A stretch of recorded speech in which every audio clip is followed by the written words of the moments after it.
Ang tunay na ligtas, yung kapangyarihan ng Diyos ay nasa Kanya.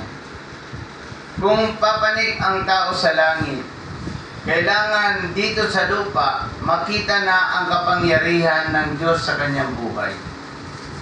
Alam niyo po ba, sa totoo lang, kapag ang isang tao ay hindi nagbabasa ng Biblia, hindi na nalangin, wala itong kapangyarihan ang salita ng Diyos. Kahit anong gawin mo sa iyong pangunguna. Minsan nga, sa totoo lang, lahat dapat na ng mga nagbabasa ng Biblia dito sa ating live, lahat ng mga umatin dito na lagi kayo nanalangin at nagbabasa ng Biblia. Kasi para magkaroon ng kapangyarihan ito sa buhay ng tao, kaya minsan pag mayroon lang kaunting problema talagang natuturubulites tayo Dahil naman sa kaunting problema, natuturubulites tayo. Nasaan ba yung Diyos na makapangyarihan sa ating mga buhay? Kaya sabi niya dito, therefore, if anyone is in Christ, he is a new creation.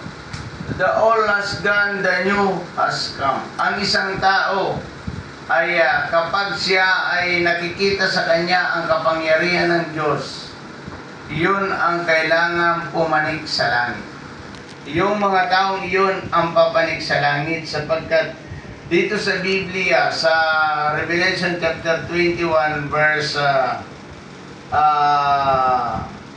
makikita natin dito sa verse 21 verse 27 ay makikita natin dito, sabi niya dito, nothing impure will ever enter it.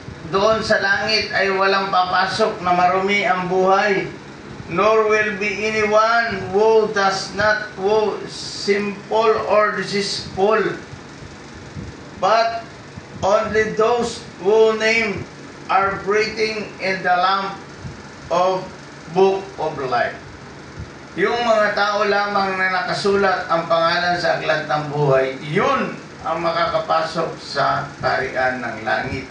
Sapagkat sabi nito, nothing impure will ever enter it. Kasi doon sa langit, piling-pili doon ang makakapasok. Yung mga tao lamang na ang kapangyarihan ng Diyos ay nadama niya sa kanyang buhay. Tanong ko sa inyo, mayroon bang kapangyarihan ang Diyos sa ating buhay o wala? Kasi ito ay nadadama natin ito sa ating buhay. Simula nung tinawag ako ng Panginoong Diyos para ipangaral ang kanyang mga salita, kompleto. Binigyan niya ako ng discerning spirit, discerning of spirit. Alam ko kung ang tao ay mahina spiritual o walang spiritual power. Sapagkat yun talaga lahat ng mga umaattend dito sa vlog nito, sa mga nagtatanong o nagko-comments, alam ko kung siya ay sa Diyos at hindi. Sapagkat binigyan tayo ng discerning of spirit, yun ay mababasa natin doon sa 1 John chapter 4, 1-6. Ang mga anak ng Diyos na papanik sa langit ay mayroon siyang discerning spirit at nakikilala niya kung sino ang mga sa Diyos. At dito sabi niya dito, if anyone is in Christ, he is a new creation, the old has gone, the new has come. Kung ang isang tao ay hindi binago ng Diyos, wala sa kanya ang kapangyarihan ng Diyos. Dahil yun ang unang-unang palatandaan ng isang taong papanik sa langit. Dapat binago ng Diyos ang buhay at malinis ang kanyang pamumuhay. Sa totoo lang po, kahit anong gawin niyong maglingkod sa Panginoon, hindi yan karapat-dapat kung hindi kayo nagbabasa ng Biblia at nananalangin. Hindi po karapat-dapat ang isang tao. Pangunahan mo ang gawain ng Diyos, hindi yan karapat-dapat. Dapat makita ng Diyos yung tinatawag ng power of the Holy Spirit, power of the changed life. Makita ng Diyos yung ating buhay na binago ng Panginoon. Kasi yun talaga ang palatandaan ay kay anak ng Diyos at ikay papanig sa langit.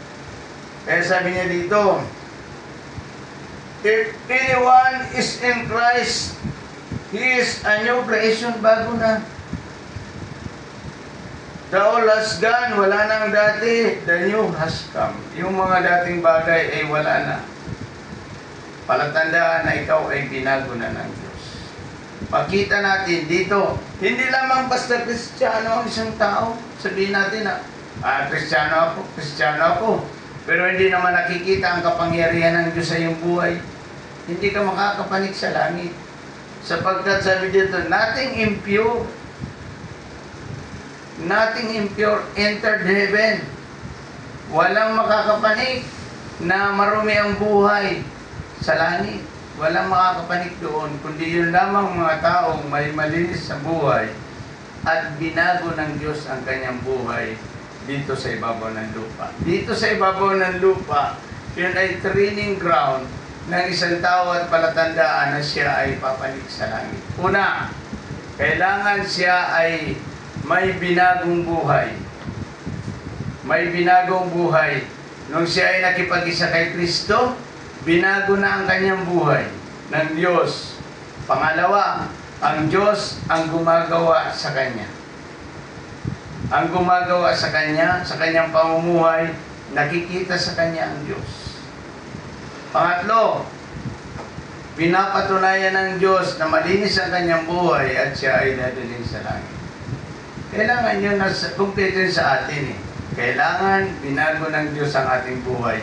Yung pagbabago ng ating buhay, doon mo makikita ang kapangyarihan ng Diyos. Wow! Binago ang aking buhay sapagkat ang Diyos na aking sinasampalatayanan ay isang Diyos na gumawa ng langit at ang lupa at makapangyarihan ng Diyos. Yun po, lagi nating tandaan sa ating pamumuhay, si Kristo lamang ang Diyos at Panginoon na tagapagligtas sa ating buhay. Purihin natin ang Panginoon ngayong umaga sapagkat ang Diyos natin ay dakila at makapangyarihan na nagbabago ng buhay ng isang tao. Kung talagang gusto nating maglingkod, pilitin nating magbasa ng Biblia at manalangin.